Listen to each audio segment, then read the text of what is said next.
నమస్కారం NSTV news కి స్వాగతం. నా పేరు ఉషా. ముందుగా ముఖ్య అంశాలు. మాజీ మంత్రి కాపు ఉద్యమ నేత ముద్రగడ్డ పద్మనాభం మృతి పట్ల పలమనేరు వైఎస్ఆర్సీపీ నాయకులు ప్రగాఢ సంతాపం వ్యక్తం చేశారు. పలమనేరు క్లాక్ టవర్ ఎదురుగా ఉన్న నెహ్రూ విగ్రహం వద్ద ఏర్పాటు చేసిన కార్యక్రమంలో ఆయన చిత్రపటానికి పూలమాల వేసి నివాళులర్పించారు. ఈ సందర్భంగా నాయకులు ముద్రగడ్డ పద్మనాభం ప్రజాసేవలను, కాపు సమాజ అభ్యున్నతి కోసం చేసిన కృషిని స్మరించుకున్నారు. ఆయన మరణం రాష్ట్ర రాజకీయాలకు తీరని లోటని పేర్కొంటూ ఆయన ఆత్మకు శాంతి చేకూరాలని ప్రార్థించారు.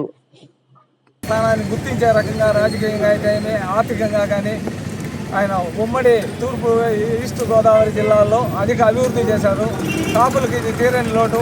కాపుల కోసం ఆ విధంగా శ్రమించి రాష్ట్ర వ్యాప్తంగానే కాకుండా దేశంలో గుర్తింపుగా కలిగించిన గొప్ప వ్యక్తి మా ముద్రగడ పద్మనాభం గారు. ఆయనకు అందరూ కలిసి, రాష్ట్రంలో కాపులు అందరూ కలిసి ఆయనకు శ్రద్ధాంజలి ఘటిస్తున్నారు. ఆ లోటును భర్తీ చేయలేరని వేరే ఏ నాయకుడు కూడా అంత గొప్పగా కాపులకు సహాయ కార్యక్రమాలు కానీ చేసే వ్యక్తి కాదని అందరూ తెలియజేస్తున్నారు. గతంలో ఆయన 4 సార్లు ఎమ్మెల్యేగా గెలిచారు, ఒకసారి ఎంపీగా ఉంటారు, 2 సార్లు మంత్రిగా ఉమ్మడి రాష్ట్రంలో పనిచేసి ప్రజాసేవలు పచ్చలేని నాయకుడిగా ఎదిగిన కాపు నాయకుడికి పలమనేరు బలియ సంఘం కానీ వైఎస్ఆర్ పార్టీ తరఫున ఆయనకు శ్రద్ధాంజలి ఘటిస్తూ వాళ్ళ కుటుంబ సభ్యులకి మా ప్రగాఢ సానుభూతిని తెలియజేస్తున్నాం. నమస్కారం.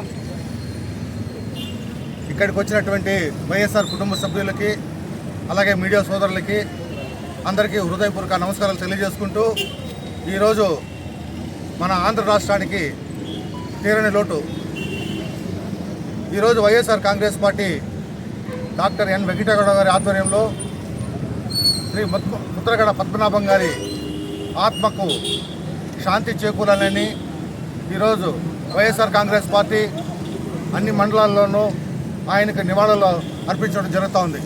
ఎందుకురా చెప్తా ఉన్నానంటే, ఆయన ఈ యొక్క రాష్ట్రానికే కాదు, మన ఆంధ్ర రాష్ట్రానికే కాదు, ఉమ్మడి రాష్ట్రంలో కూడా ఎన్నో సేవలు అందించినటువంటి గొప్ప మహోన్నత వ్యక్తి. బలిజ కులస్తులకు కూడా కానీ ఆయన ఎన్నో సేవా కార్యక్రమాలు చేసినటువంటి గొప్ప వ్యక్తి.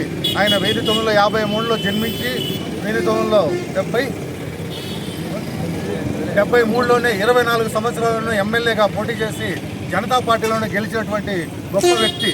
ఎమ్మెల్యేగా 4 సార్లు పోటీ చేసి 4 సార్లు ఎమ్మెల్యేగా గెలిచినాడు. అలాగే ఉమ్మడి ఆంధ్రప్రదేశ్లో మంత్రిగా పనిచేసినటువంటి గొప్ప వ్యక్తి ముద్రగడ పద్మనాభం గారు. అలాగే ఎంపీగా కూడా ఉమ్మడి ఆంధ్రప్రదేశ్లో ఎంపీగా కూడా పనిచేసినటువంటి వ్యక్తి మన ముద్రగడ పద్మనాభం గారు. ఆయన చేసిన సేవలు మన యొక్క వైఎస్ఆర్ కాంగ్రెస్ పార్టీకి ఈరోజు తీరని లోటు. ఎందుకంటే ఆయన ఉంటే తూర్పు గోదావరి, వెస్ట్ గోదావరి జిల్లాల్లో ఆయన శాసించి మన యొక్క పార్టీకి తీరని లోటు చేశాడు. ఆయన ఆత్మకు శాంతి చేకూరాలని మన వైఎస్ఆర్ కాంగ్రెస్ పార్టీ తరఫున మనస్ఫూర్తిగా కోరుకుంటూ, వాళ్ళ కుటుంబానికి ప్రగాఢ సానుభూతి చేకూరాలని మరొక్కసారి వైఎస్ఆర్ కాంగ్రెస్ పార్టీలో తెలియజేసుకుంటూ, మీడియా సోదరులకి అందరికీ హృదయపూర్వక ధన్యవాదాలు తెలియజేసుకుంటాం.